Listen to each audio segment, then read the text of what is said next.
Tonight on Redefining Impossible, the podcast, we step into an odyssey of grit and grace, where the indomitable spirit meets the unyielding body. In this segment, we pose a question that defies the ordinary. Who in the hell steps into the realm of mixed martial arts while grappling with the treacherous tides of hemophilia? Hemophilia severity is determined by factor activity levels, a measurement of how much factor you have in your blood at the time of diagnosis. The more factor you have in your body over time, the better your bleed protection is, which is why many people with hemophilia choose to treat prophylactically. Your doctor can perform measurements to evaluate the factor activity levels in your blood. Learn more about the importance of factor activity levels by talking to your doctor and visiting levelsmatter.com.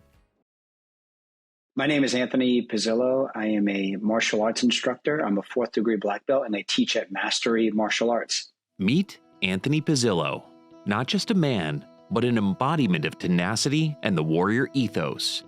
In the grueling arena where fighters are not only born, but reborn through adversity, Anthony stands apart.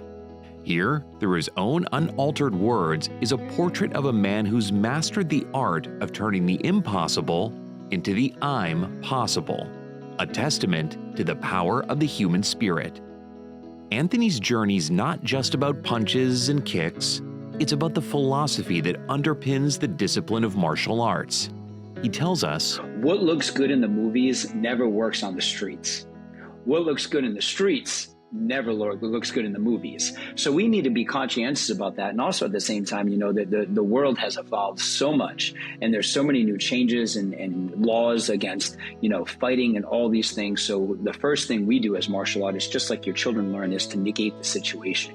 Anthony's voice is calm, but it carries the weight of experience, a testament to the first lesson he shares: the principle of avoidance over confrontation. Just walk away. There makes no sense to try to do something that's going to affect your life and you know, have a long-term effect.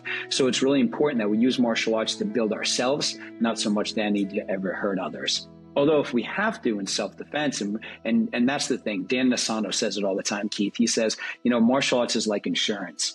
You have health insurance, you have car insurance, you have home insurance, you have life insurance. You have these insurances, but you never want to have to use them. That means something went wrong in your life. Martial arts is the same way. Nothing's guaranteed, by the way. Even you can be a 10th degree black belt. Nothing is guaranteed that you'll be able to protect yourself. It's a grounding concept. Anthony likens martial arts to life's essential insurances, highlighting the value of preparedness in an unpredictable world. It gives you the advantage, hopefully, to get yourself out of a sticky situation. But it's not all solemn lessons in philosophy. Anthony's story takes a playful turn, back to his days as an eager 11-year-old. When I was 11 years old, all I wanted to do was spar. I was a white belt, earning my yellow belt, and I just thought it was the coolest thing in the world to have the opportunity to put gear on and play. I had no idea what sparring was, by the way. It's a sport. It's chess, by the way, at the highest level. It's chess using your feet and hands. That's all it is. And so my mom finally invested in the gear, and my instructor knew how enthusiastic I was. And I was kind of like that young boy who like had a chip on his shoulder. I was going to show somebody what's up. So he strategically placed me with a black belt female. And this girl kicked me in the head so fast, I didn't even know what the heck was coming to me. And I'm like, oh my God, what was that? And then she kicked me again. And then next thing I know, the whole match was over. And I'm just like, oh my God, that was awful. Like, how in the heck that happened? I didn't realize I'd meet up with that woman later and she'd become my wife. And now we have 2 beautiful children and we share this great experience with each other. And it's a blissful thing.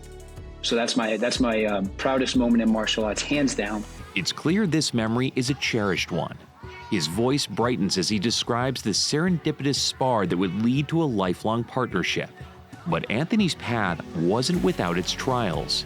He speaks of humility, an essential lesson learned through the art that he now teaches with passion. Humility is recognizing your shortcomings and understand we're not perfect at everything. We're never going to be perfect at everything. It's impossible. Even Tom Brady, he never won every game of his life, although he was very successful. So we need to practice humility. His humility was put to the ultimate test on March 13th, a date etched in his memory. I was training a martial arts class and I ruptured my Achilles tendon. blew right out on me. I was preparing for the documentary, and I was training hard. I was 6 days a week, gym, working out, weight training, lifting, training martial arts, boxing, all of it. And just one day it snapped on me. And I kind of felt like my life was shot. And my mindset was, it's not the setback, it's the comeback.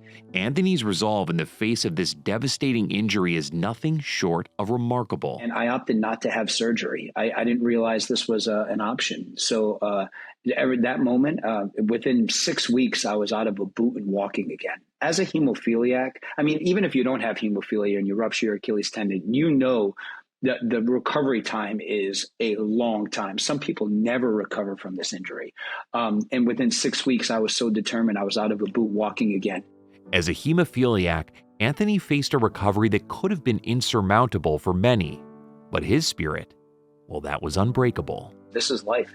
My brother taught me something a long time ago, and it sticks with me for a long time. It's one of the principles I follow in my life. These are the cards you got dealt. How you handle these cards is entirely up to you.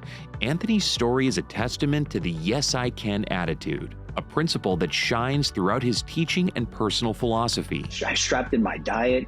I started push-ups, sit-ups the next day. I'm like, this is not going to stop me. And then I use this lesson to show our students at Mastery is that life is full of adversity. How you handle it is ultimately up to you. Redefining impossible isn't just a phrase for Anthony Pezzillo. It's a lived experience, a shared journey he embarks on with every student he mentors.